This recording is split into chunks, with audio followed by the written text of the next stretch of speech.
without food and water, you can at least survive during 1-2 days, but without connection, it's a huge problem, especially for the psychology healthy for the people. When the invasion happened, what was the first important decisions in the first hours or days you as the leader for Vodafone Ukraine had to do? It was a very hard decision. We decided to stay in Ukraine because we have infrastructure, we have our base station, shops, and we have customer, and continue provide services for the people. Because in that time, misunderstanding, under control, broken everything, and people require connection to take a lot of decision with their family in their business area. It means it's require communication.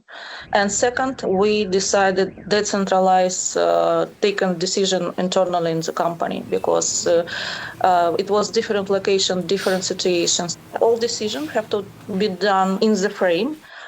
First things is we have to provide network as much as more. Second things, all our employees have to be survive. And third things, it's like if we can help anywhere, anyone, we have to do that. Doesn't matter, it's not profit issue anymore. So if in this frame our people take a decision, it means it's right decision.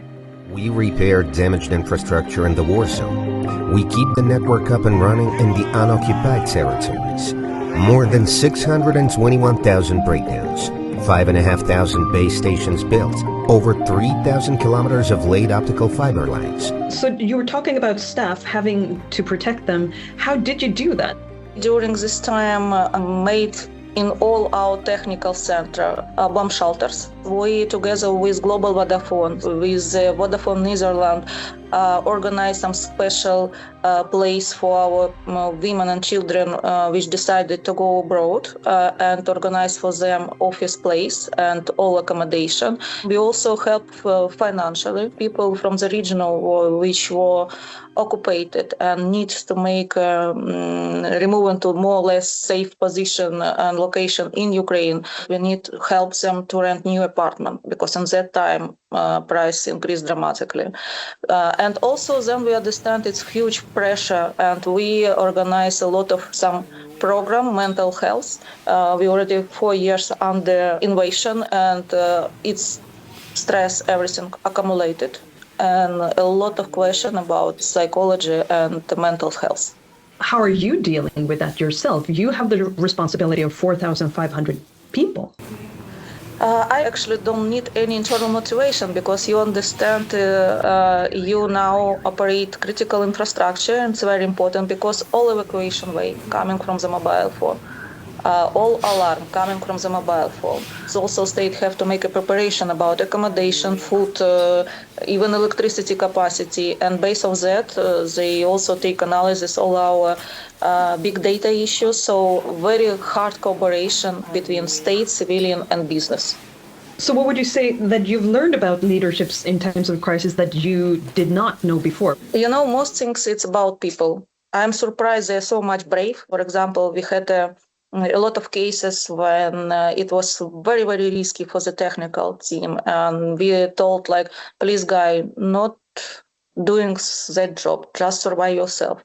And they take a decision and told like, not this way they choosing because they need to protect network. And it was huge surprise for me, you know, because of people much more better than I assumed previously. What 3 things would you hope that every business leader knew in terms of being prepared for possible crisis? I suggest, you know, to make all activity before crisis started. It's better to pay for that you profited than after invasion started, you will pay double or triple more. Second one, trust and believe your people. They really will surprise you. And third one, collaboration with everyone. Because when, for example, war started, during 1 week, we organize national roaming for all our customer. We have 3 operators in Ukraine. And if customer will lose network, they immediately can switch to another operator. You're part of big society and of big of country. And everywhere you have to build all this relationship. Forbes Ukraine named you one of Ukraine's 25 best CEOs of the wartime. If you could give one piece of advice to Swedish business leaders, what would that be? Trust your people and communicate as much as more. They have to be able to ask from you any question. You have to be available for your team. They have to understand what you are doing, because transparency and openness very important in the crisis time. I still feel a little bit surprised. We're doing this interview online. Yesterday, half of Kiev was out of electricity. How is it possible that society overall is functioning, even in the midst of a war? I got a lot of questions as you ask me now. People surprised we still survive, but I believe human very adopted. If you have very strong goal, you will find a way how to survive.